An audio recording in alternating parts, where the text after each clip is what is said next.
Bismillahirrahmanirrahim. Assalamualaikum warahmatullahi wabarakatuh. Perkenalkan, nama saya Kartika Chandra Kirana, kelas E, Stambuk P10120047, Prodi Kesehatan Masyarakat, Fakultas Kesehatan Masyarakat. Sebelumnya saya mengucapkan terima kasih banyak kepada teman-teman karena telah meluangkan waktunya untuk menonton video ini. Semoga di video ini bisa menambah wawasan kita dan bisa bermanfaat untuk saya pribadi dan teman-teman sekalian. Nah, di video ini saya akan menjelaskan tentang materi mata kuliah Kajian Lingkungan Hidup dan Pemukiman. Nah, sebelum lanjut ke materi, ada baiknya kita mengetahui dulu apa sih lingkungan hidup itu. Nah, lingkungan hidup adalah kesatuan ruang dengan semua benda, daya, keadaan, dan makhluk hidup yang termasuk di dalamnya manusia dan perilakunya, yang memengaruhi kelangsungan perilaku disiplin dan kesejahteraan manusia serta makhluk hidup lainnya, yang tertuang dalam Undang-Undang Nomor 32 Tahun 2009. Selanjutnya, kita masuk ke materi yang pertama, yaitu kawasan konservasi. Kawasan konservasi adalah kawasan hutan dengan ciri khas tertentu yang mempunyai fungsi pokok pengawetan keanekaragaman tumbuhan dan satwa serta ekosistemnya. Kawasan konservasi atau kawasan yang dilindungi ditetapkan oleh pemerintah berdasarkan berbagai macam kriteria sesuai dengan kepentingannya. Kriteria dalam memilih lokasi konservasi ada 5, yaitu kriteria ekologi, sosial, ekonomi, regional, dan pragmatik. Adapun fungsi penetapan kawasan konservasi dibagi menjadi 3, yaitu sebagai perlindungan sistem penyangga kehidupan, pengawetan keanekaragaman jenis tumbuhan dan satwa beserta ekosistemnya. Yang ketiga yaitu pemanfaatan secara lestari sumber daya alam hayati dan ekosistemnya. Adapun tahapan perencanaan kawasan konservasi yaitu sebagai berikut. Yang pertama, identifikasi isu. Yang kedua, pengumpulan dan pengolahan data. Yang ketiga yaitu penyusunan profil kawasan konservasi. Yang keempat yaitu penyusunan rencana strategis calon kawasan konservasi. Yang kelima yaitu penyusunan rencana zonasi kawasan konservasi. Yang keenam yaitu penyusunan rencana pengelolaan calon kawasan konservasi. Yang ketujuh yaitu penyusunan rencana aksi calon kawasan konservasi. Selanjutnya yaitu pemanfaatan kawasan konservasi. Di sini ada 4. Yang pertama yaitu hendaknya pemanfaatan sumber daya yang berkelanjutan, berwawasan lingkungan, melindungi zona yang sensitif. Yang kedua yaitu pemanfaatan diatur dalam zona tertentu sesuai peruntukannya. Yang ketiga, sistem zonasi sesuai dengan RPP KSDI dan Permen 17 tahun 2008 pasal 31 yang terdiri dari zona inti, zona perikanan berkelanjutan, zona pemanfaatan terbatas, dan zona lainnya sesuai dengan karakteristik peruntukannya. Dan yang keempat yaitu diperlukan berbagai informasi sebagai basis ilmiah dalam perencanaan sistem zonasi. Kita masuk ke materi kedua, yaitu pengelolaan kawasan lindung. Pengelolaan kawasan lindung adalah rangkaian proses kegiatan mulai dari perencanaan, penataan, pengaturan, pengawasan, dan evaluasi terhadap kawasan lindung agar tujuan penetapan kawasan lindung dapat diwujudkan. Pemerintah membagi kawasan lindung menjadi 4 jenis kawasan lindung yang meliputi sebagai berikut, yaitu 1. Kawasan yang memberikan perlindungan kawasan di bawahannya, dibagi menjadi 3 kawasan, yaitu kawasan hutan lindung, kawasan bergambut, dan kawasan resapan air. Yang kedua yaitu kawasan perlindungan setempat. Ada dibagi menjadi 4, yaitu sempadan pantai, sempadan sungai, kawasan sekitar danau atau waduk, serta kawasan sekitar mata air. Ketiga, kawasan suaka alam dan cagar budaya. Dibagi menjadi 6, yaitu kawasan suaka alam laut dan perairan lainnya, kawasan pantai berhutan bakau, taman nasional, taman hutan raya dan taman wisata alam, kawasan cagar budaya dan ilmu pengetahuan, serta kawasan rawan bencana alam. Yang keempat yaitu kawasan rawan bencana alam. Di sini ada 2, yaitu yang pertama, perlindungan terhadap kawasan rawan bencana alam dilakukan untuk melindungi manusia dan kegiatannya dari bencana disebabkan oleh alam maupun secara tidak langsung oleh perbuatan manusia itu sendiri. Yang kedua, yaitu kriteria kawasan rawan bencana alam adalah kawasan yang diidentifikasi sering dan berpotensi tinggi mengalami bencana alam seperti letusan gunung, gempa bumi, dan tanah longsor. Nah, kita masuk ke materi selanjutnya, yaitu pengelolaan sumber daya alam dan pembangunan berkelanjutan. Sumber daya alam adalah segala unsur lingkungan, biotik maupun abiotik yang bermanfaat dan digunakan oleh manusia untuk memenuhi kebutuhan dan keinginannya, baik kebutuhan primer,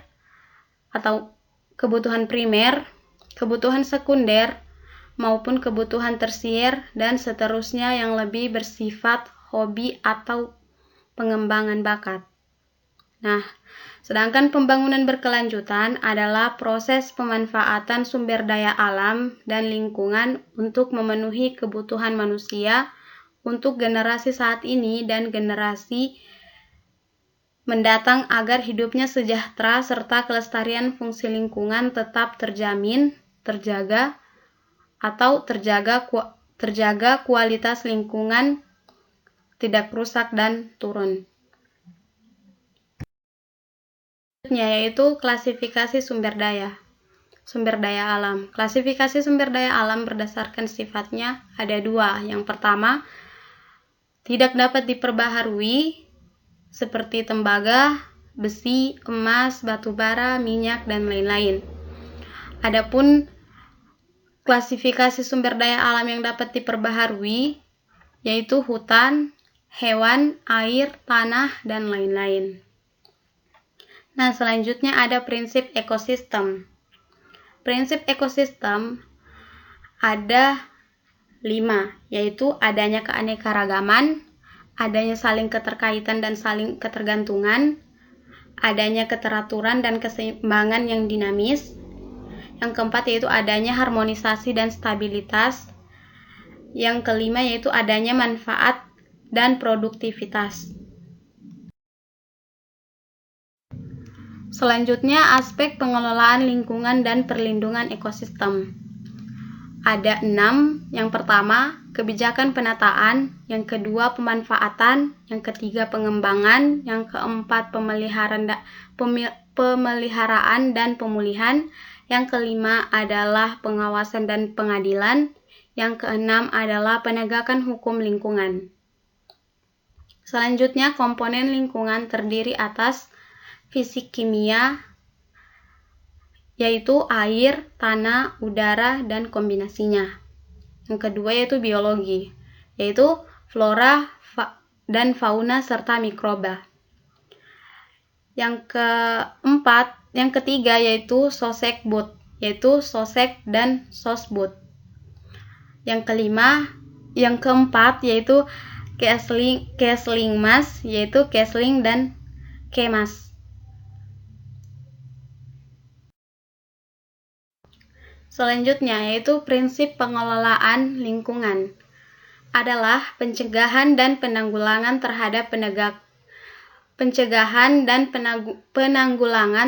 penurunan dan kerusakan kualitas lingkungan akibat terganggunya atau rusaknya tatanan ekosistem. Nah, prinsip pembangunan berkelanjutan yaitu yang pertama, pembangunan harus memenuhi kebutuhan masa kini tanpa mengorbankan hak pemenuhan kebutuhan generasi yang akan datang. Yang kedua yaitu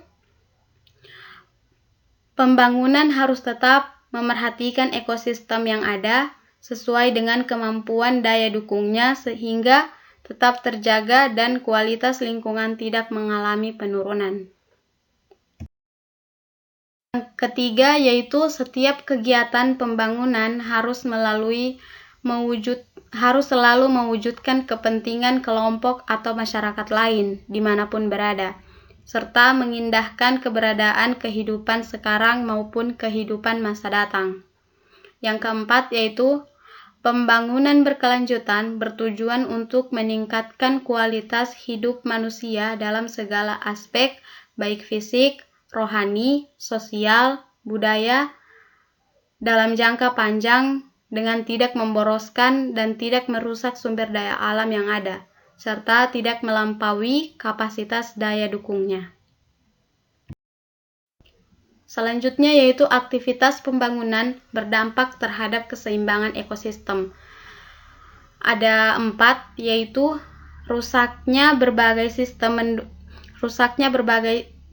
sistem pendukung peri kehidupan vital bagi manusia, baik biofisik maupun sosial budaya.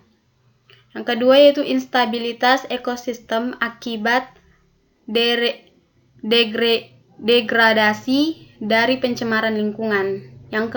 Yang ketiga yaitu konflik sosial akibat alih fungsi lahan yang tidak terarah. Yang keempat yaitu berbagai kesenjangan kelembagaan pembangunan di bidang pengelolaan sumber daya alam dan lingkungan hidup.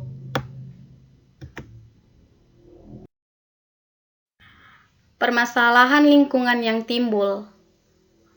Yang pertama, menurunnya daya dukung dan daya tampung lingkungan. Yang kedua, terjadinya penyusutan sumber daya alam dan lingkungan. Yang ketiga, permasalahan lingkungan buatan.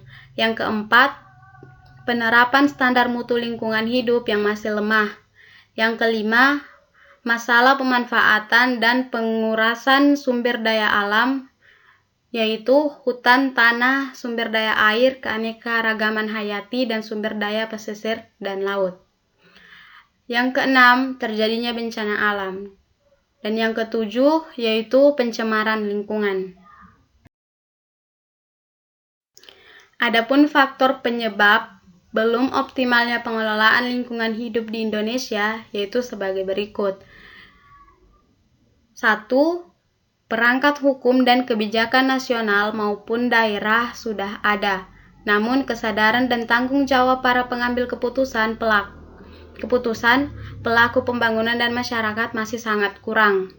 Yang kedua, masih terdapat jenis usaha atau kegiatan yang berpotensi menimbulkan dampak besar dan penting namun belum memiliki AMDAL atau unit pengelolaan lingkungan atau unit pemantauan lingkungan, sementara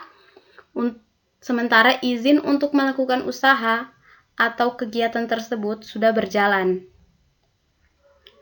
Yang ketiga, terdapat kasus orang yang mengimpor limbah dari luar wilayah Indonesia dengan cara yang ilegal.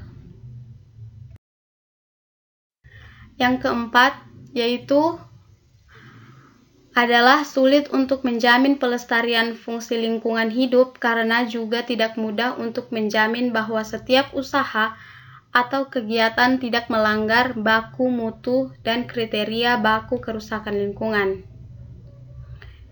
Yang kelima, belum semua orang mempergunakan haknya untuk berperan dalam pengelolaan lingkungan hidup sesuai dengan peraturan perundang-undangan yang berlaku. Yang selanjutnya, tidak semua orang juga memerlukan dan memanfaatkan informasi lingkungan hidup. Yang terakhir yaitu tidak semua orang menyadari haknya untuk berperan dalam menyampaikan informasi atau menyampaikan laporan, serta memberikan saran pendapat dalam mengelola lingkungan hidup. Nah, selanjutnya kita masuk ke materi dampak pembangunan. Dampak pembangunan itu ada 4, yaitu perubahan iklim, pencemaran, bencana, dan konflik sosial. Adapun dampak perubahan iklim yaitu sebagai berikut. 1.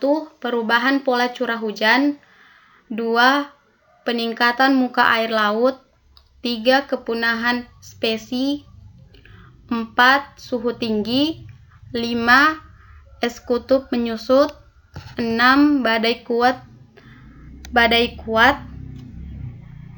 dan hurricanes. 7. Gelombang panas. 8. Penyebaran penyakit dan kerugian ekonomi. 9. Pergeseran habitat, dan yang ke-10 yaitu kebakaran. Selanjutnya dampak pencemaran. Dampak pencemaran ada 3, yaitu dampak bagi kesehatan, dampak bagi ekosistem, dampak bagi pertanian. Yang ketiga yaitu bencana. Dampak dari bencana. Dampak dari bencana ada 4. Yang pertama, dampak terhadap lingkungan, dampak terhadap infrastruktur, dampak terhadap kehidupan, dan yang terakhir adalah dampak terhadap perekonomian. Selanjutnya, dampak konflik sosial. Ada 4. Yang pertama, keretakan hubungan antara kelompok. Yang kedua, perubahan kepribadian pada individu-individu. Yang ketiga, kerusakan harta benda dan jatuhnya korban jiwa. Yang keempat, terjadinya dominasi dan penaklukan. Kita masuk ke materi selanjutnya, yaitu pengaruh lingkungan terhadap kesehatan. Kesehatan lingkungan merajuk pada karakteristik kondisi lingkungan yang dapat mengganggu kesehatan, terutama aspek yang pertama gaya hidup, di mana termasuk di dalamnya miras, rokok, narkoba, makanan berlemak, dan sebagainya. Yang kedua, bahan toksik, yaitu termasuk di dalamnya mikroorganisme, patogen, logam berat, B3, dan sebagainya. Yang ketiga yaitu bahaya fisik, termasuk di dalamnya kebisingan, sinar ultraviolet, dan debu di udara.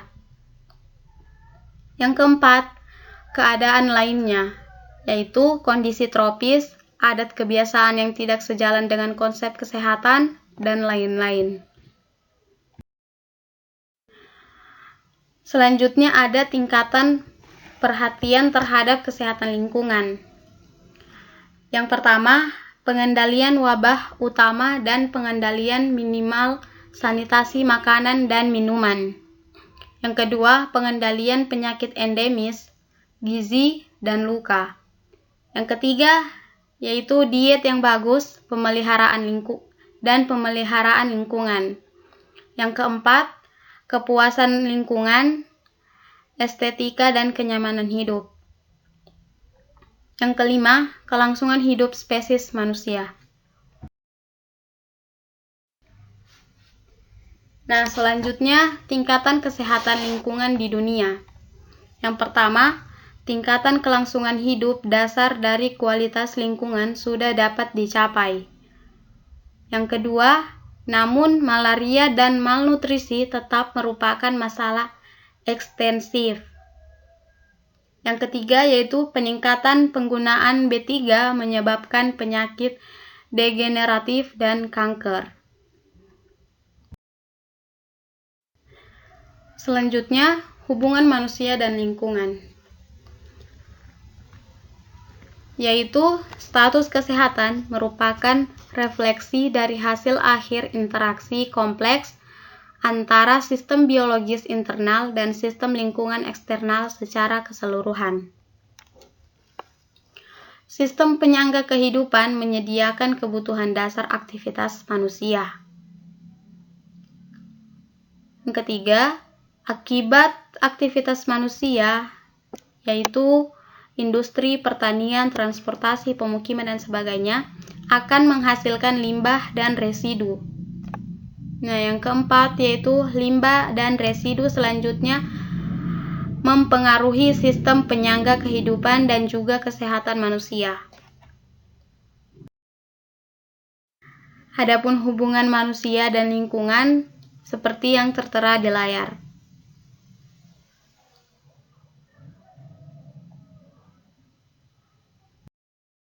Nah, selanjutnya yaitu sumber perubahan lingkungan. Sumber perubahan lingkungan ada 3, yaitu berasal dari aktivitas manusia, aktivitas alam, dan komponen lingkungan. Aktivitas manusia, terutama pembangunan industri, transportasi, dan pemukiman, menghasilkan limbah yang menurunkan kualitas lingkungan. Adapun aktivitas alam, yaitu letusan gunung berapi, banjir, badai, gempa bumi merubah kualitas air, udara, tanah, makanan, vektor, atau manusia sendiri. Yang ketiga yaitu komponen lingkungan.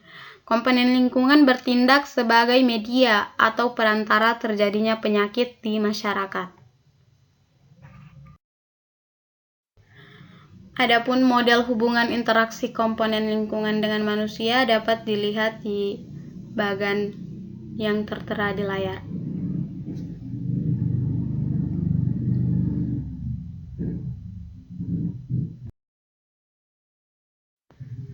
Juga rantai penularan penyakit yang bersumber dari air limbah tinja kepada manusia. Silahkan dilihat yang ada di layar Anda.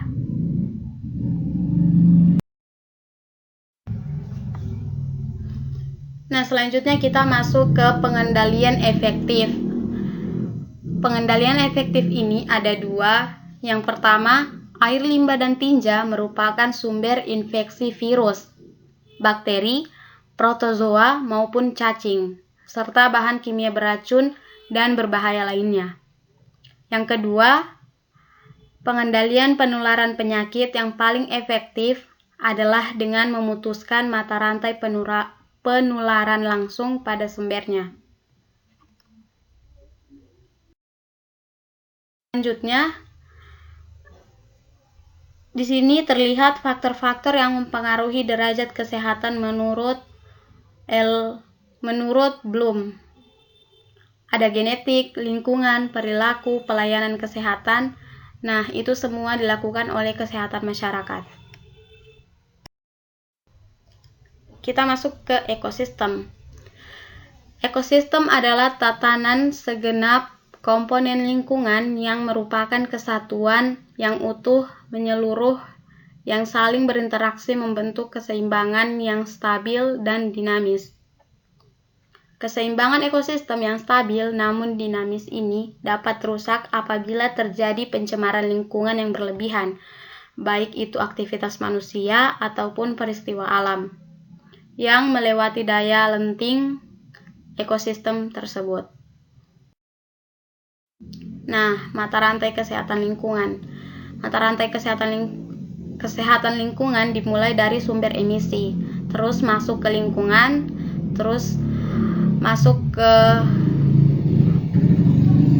penjagaan terhadap manusia, terus masuk ke dosis internal, terus masuk ke dosis target organ, terus masuk ke dosis efektif biologis, terus masuk ke kerusakan fungsi atau struktur, hasilnya akan terjadi efek klinis.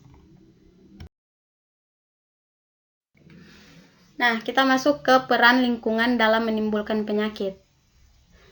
Ada 4, yaitu lingkungan sebagai faktor predisposisi, lingkungan sebagai penyebab penyakit, lingkungan sebagai media transmisi penyakit, dan lingkungan sebagai faktor mempengaruhi perjalanan suatu penyakit. Lingkungan dan penyakit.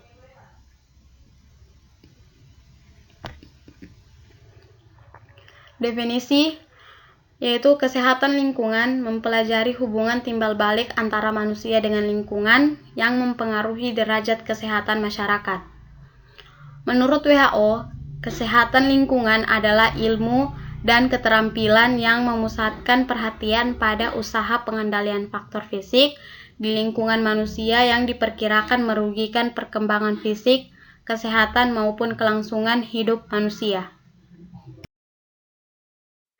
Selanjutnya, ilmu kesehatan lingkungan merupakan bagian dari ilmu kesehatan masyarakat, yang dimana menitik beratkan pada usaha perencanaan, pengorganisasian, penyusunan staf, pengarahan, koordinasi, penggalian dana, serta evaluasi semua aktivitas pengendalian lingkungan, sehingga meningkatkan perkembangan fisik, derajat kesehatan, serta kelangsungan hidup manusia. Ruang lingkup kesehatan lingkungan, yaitu yang pertama penyediaan air, yang kedua pengelolaan limbah, yang ketiga sanitasi makanan, yang keempat sanitasi pemukiman dan tempat-tempat umum, yang kelima yaitu pencemaran lingkungan, yang keenam pengendalian vektor, dan yang ketujuh yaitu keselamatan dan kesehatan kerja. Nah, kesehatan lingkungan di Indonesia, negara tropis, kepulauan yang memiliki keuntungan dan kerugian tersendiri, yang mana keuntungannya yaitu temperatur panas, masyarakat religius. Adapun kerugiannya yaitu udara lembab, banyak genangan air, pendidikan rendah, adat istiadat tradisional, sanitasi lingkungan belum baik, awal dari pencemaran. Menurut WHO, sehat tidak hanya menyangkut kondisi fisik, melainkan juga kondisi mental dan sosial seseorang. Selanjutnya konsep sakit. Konsep sakit menurut patologi. Penyakit adalah gangguan fungsi fisiologi dari suatu organisme dan sebagai akibat terjadinya infeksi atau tekanan dari lingkungan. Konsep sakit menurut kebudayaan. Sakit menurut kebudayaan yaitu penilaian individu terhadap pengalaman menderita suatu penyakit. Selanjutnya yaitu tanda-tanda sakit menurut Cecil Halman.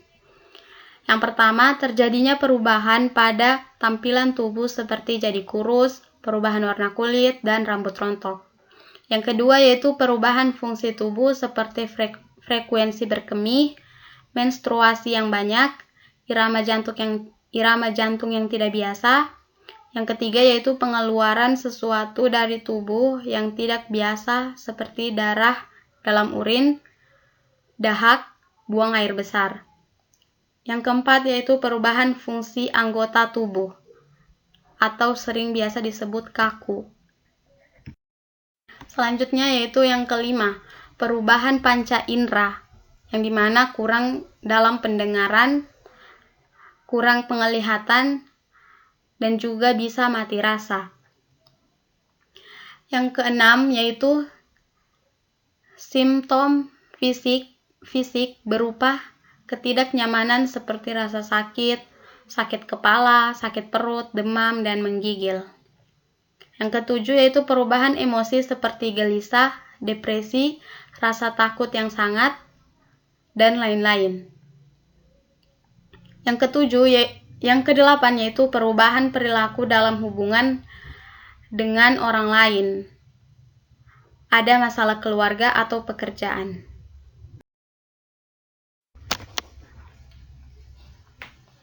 Nah, selanjutnya dalam Undang-Undang Nomor 9 Tahun 1960 tentang pokok-pokok kesehatan. Dalam bab 1 pasal 2 dinyatakan bahwa kesehatan adalah meliputi kesehatan badan, psikomotik, rohani atau jiwa, dan sosial dan bukan hanya keadaan yang bebas dari penyakit, cacat dan kelemahan. Nah, itulah hasil rangkuman materi kajian lingkungan hidup yang bisa saya paparkan di dalam video ini. Lebih dan kurangnya saya mohon maaf. Assalamualaikum warahmatullahi wabarakatuh.